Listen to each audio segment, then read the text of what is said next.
What's up, Sneaker Talk family? Hope you guys are having an amazing day. Welcome back to a brand new sneaker review, and today we're taking a look at a brand new colorway of the Adidas Sobakov.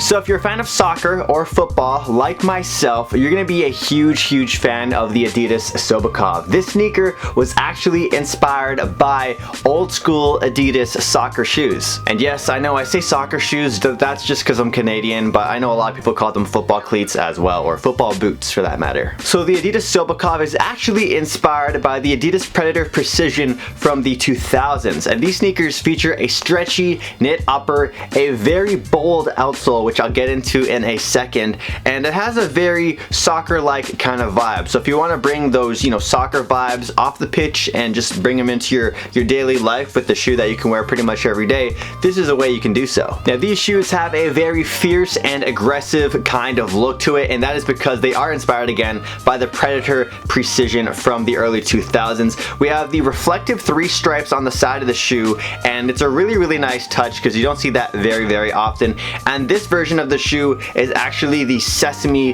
colorway, so it's very similar to these bad boys right here, the Adidas Yeezy Boost 350 V2 Sesame. So maybe if you took an L on the Sesames, you might want to take a look at the Adidas Sobakov. Very similar in the way they look. As you guys can see, the overall design and shape of the shoe are very similar, and there's a lot of different details that separate them apart, but overall they do have a very similar kind of vibe. So I think any outfit you could pull off with the Sesames, you could pull off with the Sobakov. But the Sobakovs definitely have more of an athletic kind of feel to them, while the Yeezys have more of just like Adidas Originals lifestyle kind of vibe. So yeah, with that said, let's take a look up close at these sneakers and show you guys all the details. So starting off with the knit upper, these feature a completely knit upper. They're quite soft on feet, and they're not as soft as Prime Knit or an NMG mesh.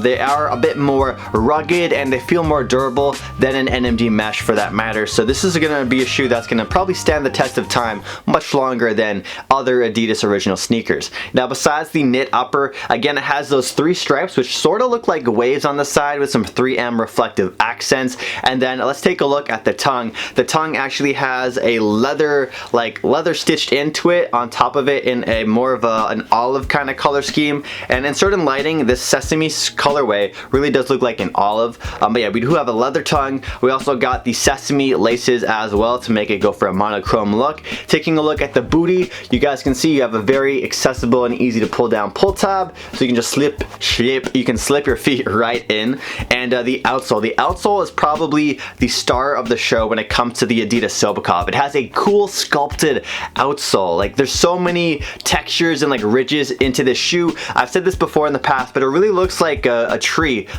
trunk, the way it just looks. And at the same time, a lot of the Sobakov models use a dark brown or even a gum outsole, so it really looks like a wood kind of feel. That's just my opinion. Let me know if you guys think I'm crazy in the comments. But yeah, this is an outsole that I've never seen on any other sneaker in my entire life, and it's really refreshing to see this on the Adidas Sobakov. Now in terms of pricing, these come in at a retail price of $165. Some other colorways might be retailing for a little less, and I actually was able to pick these up for half price. So check online. I'll leave links in the description down below. You might be able to find the Adidas Sobakov for half price, which is a really good steal in my opinion. So if you can find them for half price, they are a very tempting sneaker. And then in terms of American pricing, I believe they're $120 US, and some colorways are ending up at outlets, but very few of them, and they're actually releasing a lot more colorways over the next couple of weeks. And yeah, so here's some photos of them right now. There's a couple other colorways that just came out for the Adidas Sobakov. So if you're not a fan of this low-key Sesame colorway, I'm sure the other colorways might be something that will tickle your fancy. In terms of comfort, I would say these are a solid 8 out of 10. They don't have any boost. I know that's going to be a deal breaker for a lot of you guys who are babied by the boost gods, but just an overall really good running shoe for daily wear. I wouldn't recommend running in these for extended periods of time, but these would be a solid gym shoe in my opinion, and just a good shoe for lifestyle wear. Now this colorway right here, I really like because it's gonna hide dirt really well. Like the Sesame colorway does a really good job at like hiding any dirt, any mud, not mud, but any like scuffs and stuff. And then the gum outsole is a really nice touch. And it's not like a pure gum outsole, it's like a semi-translucent outsole, so it's definitely gonna be easier to maintain than other shoes. These shoes are very easy to slip on, so if you're that type of person who just likes to leave their shoes at the door and slip your feet in and run out, this is a go-to shoe for that kind of activity. I always do that. And yeah, in terms of sizing, I would recommend going your true size. I usually go half a size down in a lot of Adidas sneakers, but for these I grabbed a size 10 and they fit me perfectly. If you guys made it to the end of the video, be sure to enter my Yeezy giveaway for the month of April by commenting down below your thoughts, your opinions on the Adidas Sobakov. What do you think about these shoes? Do you mess with them? Do you dislike them? How do you feel about this crazy sculpted outsole? And of course, subscribe and smash that thumbs up button down below. You guys can follow me on Instagram for more content at SneakerTalk365 and at SneakerTalk365. And again, links for these shoes will be in the description down below. I'll try and find some links that are on sale for you guys, but if not, I'll have the latest colorways linked down below. I'll catch you guys in the next video. Thanks for watching, and yeah, have an awesome week. Peace out.